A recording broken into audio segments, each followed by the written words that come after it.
for 6 times earnings and yielding 5%. Why should I invest in Tesla rather than Mercedes-Benz? Well, I actually rarely try to convince anyone to invest in Tesla.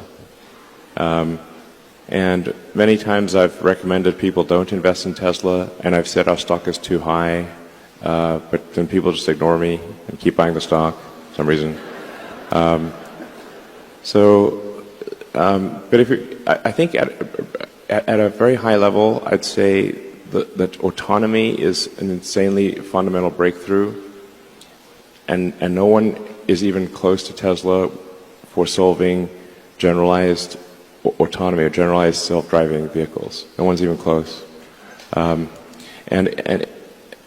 With self-driving, as I was talking about earlier, the car becomes, call it roughly 5 times more useful, but it costs the same to build.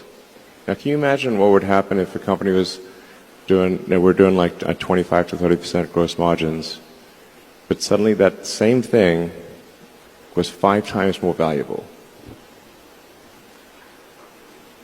What would that do to the value of Tesla and the value of that car? It boggles the mind, actually. So, if you think of net present value of future cash flows, if you actually do the math on that, it's insane.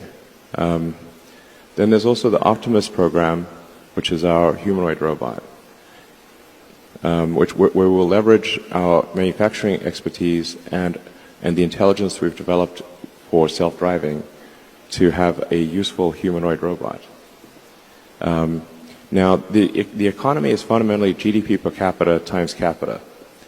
If you no longer have a constraint on capita because of a useful humanoid robot, it is not clear that there is any limit to the size of the economy.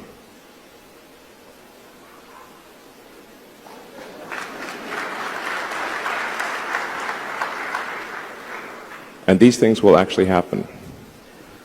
So okay, that's probably a good reason. One more question.